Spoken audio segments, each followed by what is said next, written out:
तर सुप्रभात मित्रांनो, आत्ता नुकतंच आपण JNPT क्रॉस करून पुढे आलो आहोत. तर मित्रांनो, आपण जात आहोत हरिहरेश्वरला आणि माझी SD ॲडव्हेंचर बघा यार.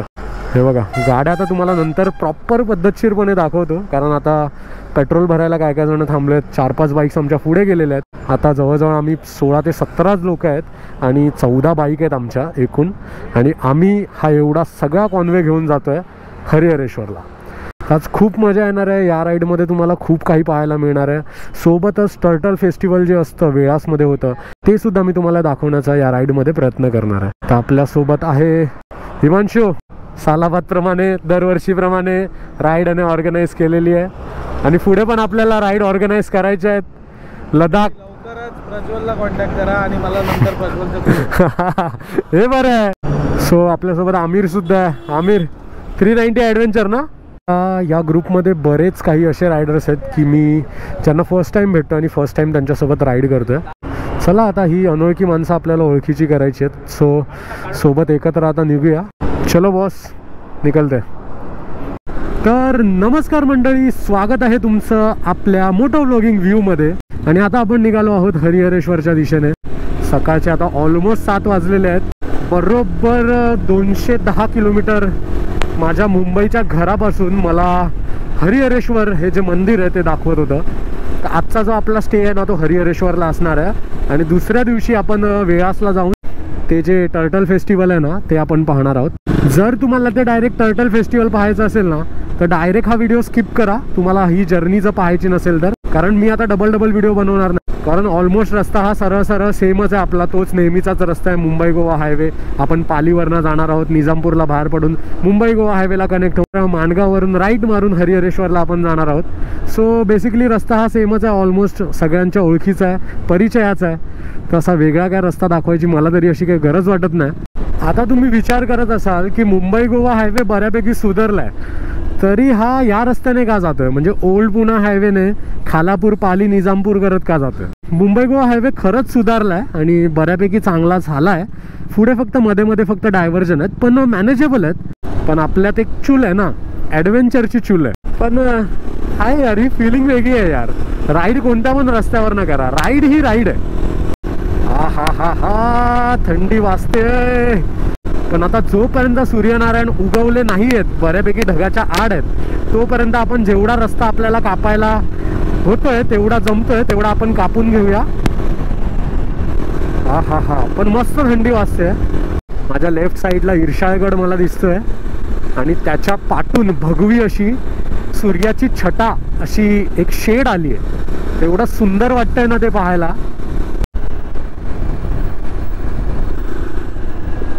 हा कसा लाल बुंद असा सूर्य दिसतोय बघा.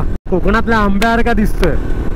ते उगाच नाही मारुतीराय असे आंबा समजून पकडायला खायला गेलेले त्याला. हे दिव्य तुझी राम भक्ती, भव्य तुझी काया, बालपणी गेलासी तू सूर्याला धराया, बालपणी गेलासी तू सूर्याला धराया. हादरली ही धरणी, थरथरले आसमान, एकमुखान बोला बोला जय जय हनुमान. मी जेव्हा पण राईडला जातो ना, स्वतःला खूप पॉझिटिव्ह ठेवतो, खूप पॉझिटिव्ह विचार मनात आणतो. आयुष्य खूप सुंदर आहे सांगतो, हेच मनात ठेवतो आणि राईड कंटिन्यू करतो. निगेटिव्ह थॉट्स आहेत ना, सगळे निघून जातात जेव्हा तुम्ही बाईकवर बसता आणि असे रस्ते तुम्ही फील करत जाता ना. एक वेगळीच वाईब, एक वेगळीच ऊर्जा अंगात संचारते. आता जस्ट इमॅजिकाजवळ पोचलोय आणि राईट साईडला बघा इमॅजिक आहे. इकडे यायचं आहे यार. विचार करा, इमॅजिकाला गेलो नाही अजून मी, बाकी सगळीकडे उंडकतोय, पण या इमॅजिकाला कधी आलो नाही. आयुष्य आहे ना मित्रांनो, असं जगा ना की जेव्हा तुमच्या आयुष्यातला जो शेवटचा दिवस असेल ना, तेव्हा तुम्ही रिग्रेट नाही करणार की यार हे करायचं राहून गेलं यार, शी यार आयुष्य होतं, जगायचं राहून गेलं. आणि आता आपण छत्रपती शिवाजी महाराजांच्या पदस्पर्शाने पावन झालेल्या उंबरखिंडीजवळ पोचलो आहे. इथून जर लेफ्ट मारलात ना तुम्ही, तर उंबरखिंडीला तुम्ही पोचाल. आता तो वेगळा इतिहास सांगायची गरज नाही, फक्त जर कोणाला तो इतिहास माहीत नसेल तर उंबरखिंड बॅटल हे यूट्यूबवरती सर्च करा, मग तुम्हाला अख्खा इतिहास, खूप साऱ्या व्हिडिओज आहेत यूट्यूबवरती, त्या तुम्हाला पाहायला मिळतील. तर मित्रांनो आता पालीच्या बल्लाळेश्वर गणपतीजवळ आता आपण पोहोचलो आहोत. गाड्या तिकडे पार्क केल्या आम्ही आणि आता नाश्ता करायला थांबलोय. 8:30 वाजलेत बरोबर. गजराज हॉटेल गजराजमध्ये नाश्ता करतो भाई. हा एक नंबर आहे रायडर, काय पण बोल तुमच्या. हा हा मार्शल आहे तुमच्यातला. लीड सांभाळत आहेत. लीड काय झालंय भाई तुम्हाला? कुठे तुम्ही मध्ये राहताय, पाठी राहताय? काय लीड पुढे मागे करा. आमचे मार्शल हे होत टेन्शन नाही. गाडी फाडून निघाली. प्रगतीवाले कार्यक्रम असले पाहिजे तरच राईड मेमरी बनते. बरोबर मेमोरेबल काहीतरी आठवणी घेऊन गेलो पाहिजे. आठवणी म्हणजे डायरेक्ट गाडी चुरापुरा करून घेऊन मस्त आहे की नाश्ता करूया. आणि इथून आता किती किलोमीटर असेल रे हरिहरेश्वर? 100 ना? जवळ आहे मग. 2-2.5 तास.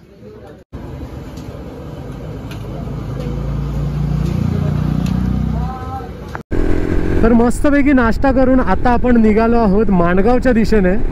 आणि पालीच्या पुढचा हा जो रस्ता आहे ना, एक नंबर भाई. किती पण वेळा केला ना तरी पण मन भरत नाही. एवढा मस्त नागमोडी रस्ता आहे ना. म्हणून आहे ना कोकणात जाताना आहे ना भरपूर लोक जेव्हा मुंबई गोवा हायवेचं काम चालू होतं ना तेव्हा हा रस्ता चूज करायचे. हा डायरेक्ट तुम्हाला पालीच्या इथून तुम्ही निजामपूर करत आहे ना माणगावला बाहेर पडता.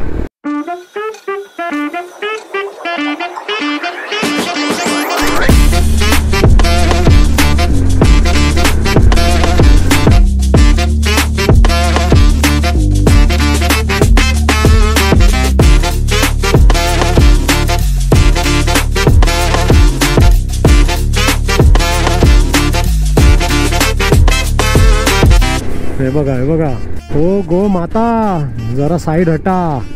टोल नाकात लावलंय रे यांनी तर.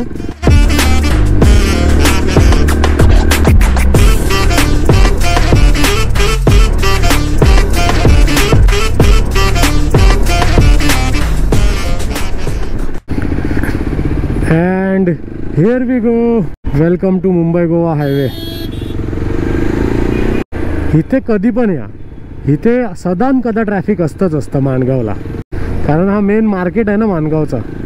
माणगाववरून राईड घेऊन आता आपण जायचं आहे श्रीवर्धनच्या दिशेने. आणि श्रीवर्धन इथून आहे 47 किलोमीटर. जरा इथे सावळीत गाडी थांबूया. सगळे रायडर्स आले की मग निघूया. त्याच्यासाठी थांबलं कारण आता राईट मारून आलो ना आता आपण. सरळच आहे आता. तर आता दीपक दादा माझी SD चालवत आहेत आणि मी दीपक दादांची हिमालयन 450 चालवत आहे. फर्स्ट टाईम गाडी चालवत आहे. हिचा रिव्ह्यू पण मी तुम्हाला सांगतो कशी वाटते आपल्याला. आणि या साईडला हिमालयन, जुनी हिमालयन आहे 411. तिन्ही adventure category. Himalayan 411, SD adventure आणि त्या साईडला हिमालयन 450. हा याला सही आहे रे ही. फक्त थोडेसे हलकेसे व्हायब्रेशन जाणवत आहेत मला, पण ते पण एकदम मॅनेजेबल आहेत. पण गाडीला पिकअप वगैरे मस्त आहे बघा. हिचं जे हँडल आहे ना ते थोडंसं मला अपराईट वाटतं आहे. त्याच्यामुळे माझा सिटिंग पोस्चर आहे ना तो बऱ्यापैकी मी कम्फर्टेबल बसलो आहे. माझा SD चा थोडासा खाली आहे आणि हिचा थोडा अपराईट आहे. फक्त हे जे मिरर्स आहेत ना ते थोडेसे छोटे दिलेत. जरा अजून मोठे असते ना तर पाठचं जे विजन आहे ना ते अजून विजिबल झालं असतं बऱ्यापैकी. 5000 RPMच्या वरती आहे ना थोडे हिच्यात मला व्हायब्रेशन जाणवत आहेत. फुटपेक्सला अशा गुदगुल्या होत आहेत खालून. पण गाडीला पिकअप आणि टॉर्क एक नंबर आहे.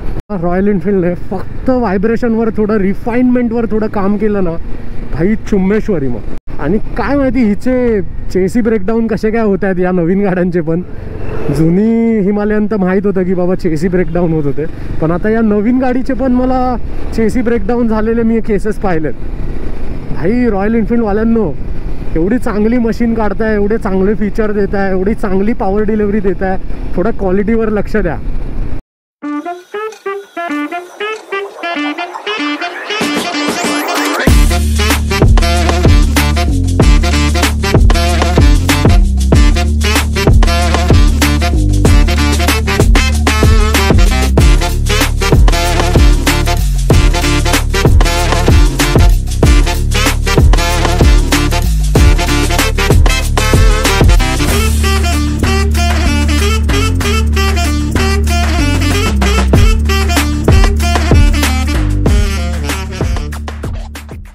तर मित्रांनो फायनली आता हरिहरेश्वरला आम्ही पोहोचलो. हॉटेलवरती. काय रे हॉटेलचं नाव काय?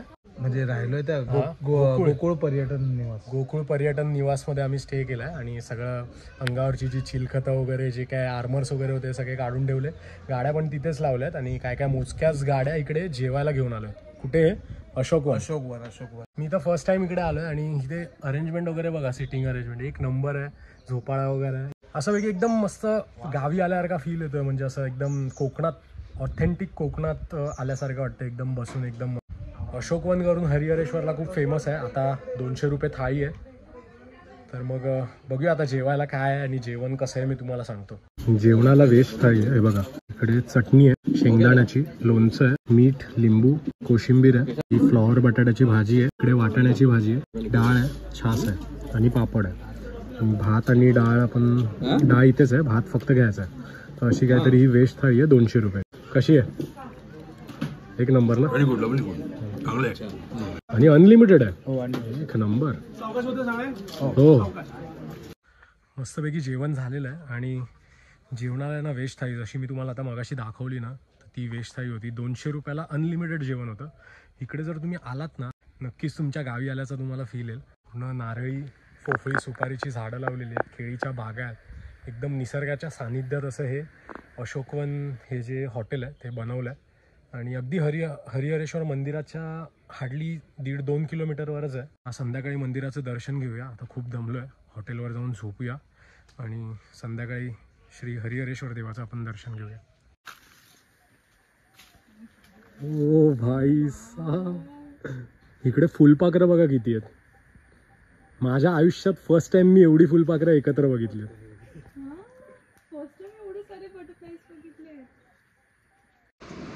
हॉटेलला मस्तपैकी स्टे करून चेक इन करून आता आपण आलो आहोत हरिहरेश्वर बीचला.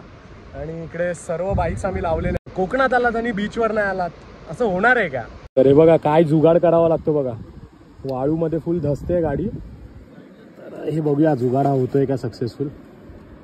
चायला हा पण धसतोय. नाही ठीक आहे तरी बेटर आहे एकदम.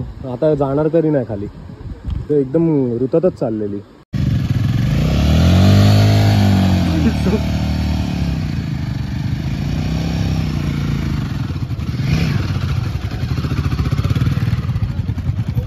तर सीन आता असा झालाय की ॲक्च्युली या हरिहरेश्वर बीचवरती आहे ना, बाईक्स घेऊन आणि 4 व्हीलर्स घेऊन जाणं ना अलाउड नाही. तर तिकडे पोलीस दादा आलेले, ते आम्हाला बोलले की आतमध्ये गाडी घेऊन नका जाऊ बीचवरती. तर आम्ही गाड्या परत पाठी आणल्या आहे बघा. आणि इकडे काय ना अशी एक ट्रेल आहे, तर ऑफ रोडिंगच्या नावाखाली आहे ना असं काहीतरी करून आलो आहे आम्ही.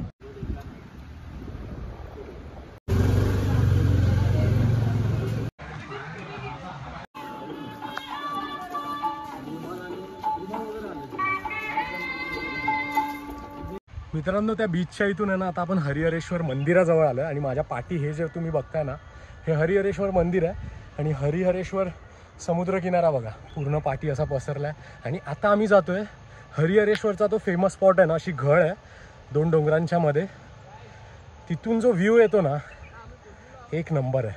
तर तोच आता पाहायला जातोय. कारण गेल्या वेळी पण मी आलेलो ना तेव्हा या ठिकाणी जाऊ नाही शकलेलो. तर बोललो ह्यावेळी चुकवायचं नाही, तर ह्यावेळी जाऊया. आणि आता सनसेटसुद्धा झालेला आहे बऱ्यापैकी. काळोख व्हायच्या आत मस्तपैकी तिथून ड्रोन शॉट आपण घेऊया.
तर सुप्रभात मंडळी. सकाळचे आता 5:45 वाजलेत आणि काल खूप धमाल मजा मस्ती करून आम्ही झोपून गेलो. रात्री जेवलो वगैरे मस्तपैकी, सगळे टांगापलटी झालेत. आणि आता 5:45 वाजलेत आणि आता इकडून हरिहरेश्वरवरून आपल्याला जायचं आहे वेळास टर्टल फेस्टिवलला. आणि आता आपल्याला बागमंडला जेट्टी पकडायचं आहे आणि बाणकोट साईडला उतरायचं आहे आणि तिथून आपण जाणार आहोत वेळासला. तर आता आपल्याला पहिला जाऊन हे बघायचं आहे की जेट्टीज आहेत का, कारण मी असं ऐकलं होतं की सकाळी 6 वाजता जेट्टीज अवेलेबल नाही आहेत, 7:30 वाजता जेट्टीज अवेलेबल होतात.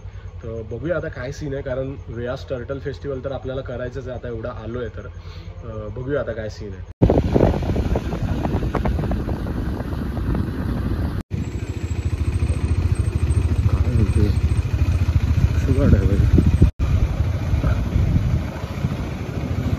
फायनली आता आम्हाला फेरी बोट मिळालेली आहे. आम्ही पर्सनल फेरी बोट केली आणि या पर्सनल फेरी बोटचे जे चार्जेस आहेत ना ते 750 रुपये आहेत.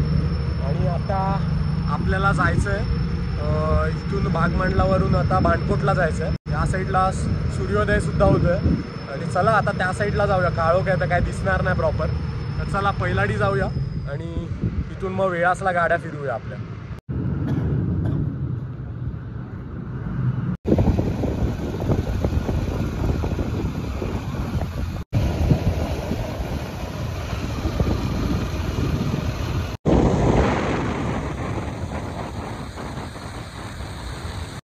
ती अंडी सगळी जमा करतात.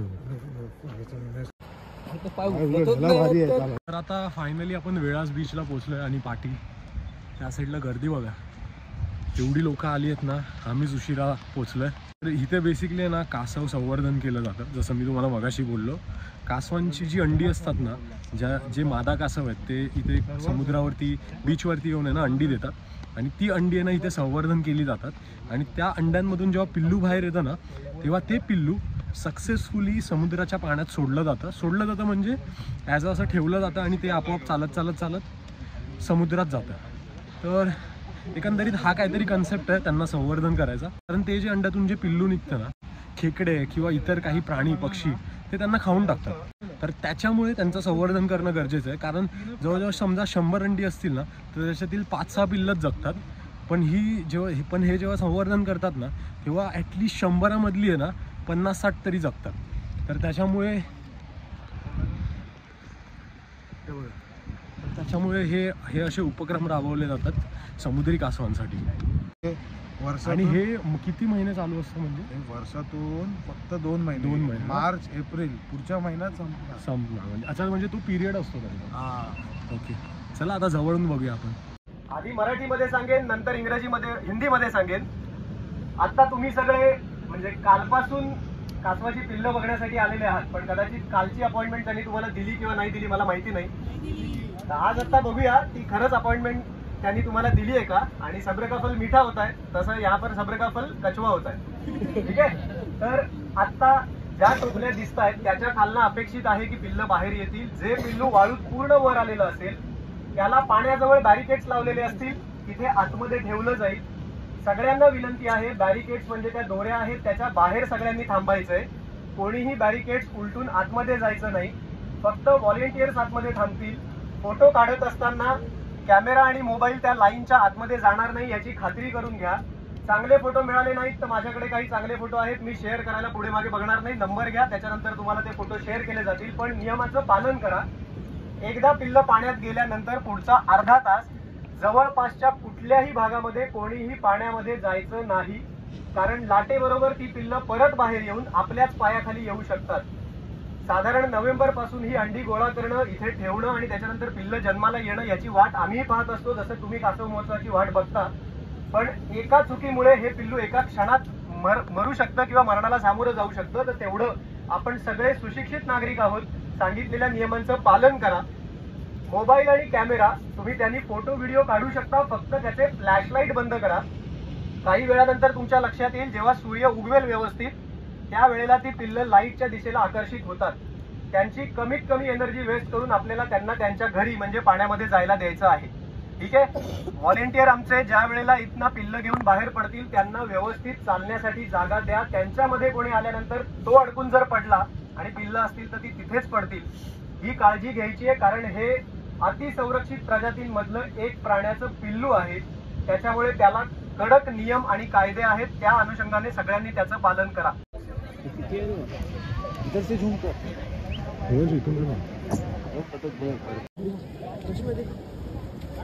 दिखा दिखा क्या आपको, ये देखो अंकल के पास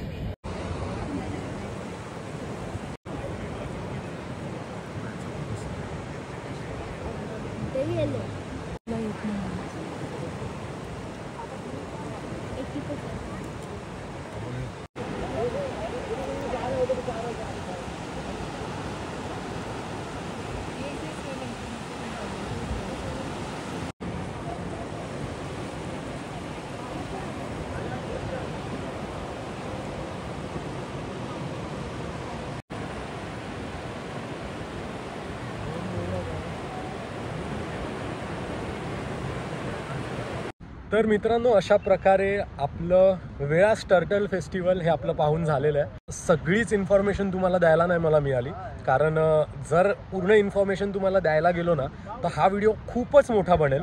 जर तुम्हाला इकडे यायचं असेल ना तर तुम्ही सकाळी पहाटे या, म्हणजे ॲटलिस्ट तुम्ही 6 वाजता तरी इकडे पोचा, 6-6:30पर्यंत. मग तुम्हाला ना इकडे ते दादा आहेत, ते तुम्हाला प्रॉपर माहिती देतील आणि प्रॉपर इन्स्ट्रक्शन देतील, ते फॉलो करा. आता इथे आम्हाला ड्रोन उडवायचा होता, पण इथे अलाउड नव्हतं म्हणून ड्रोन फुटेज घ्यायला नाही मिळाले. पण जबरदस्त एक्सपिरियन्स आहे. ती छोटी पिल्लं आहेत ना, ती समुद्रात जातात ना, तर तो जो एक्सपिरियन्स आहे ना पाहायचा, एक नंबर आहे. काय बोलतो हिमांशू? काहीतरी नवीन समजलं भाई आपल्याला इकडे. आम्ही तर एवढे प्रश्न विचारले, काय टर्टल कुठून ओडिसावरनं इकडे एक टर्टल अंडी देऊन गेली. बापरे. म्हणजे बोललो काय आता, अतिक्रमण होतोय बाहेरच्या लोकांचं.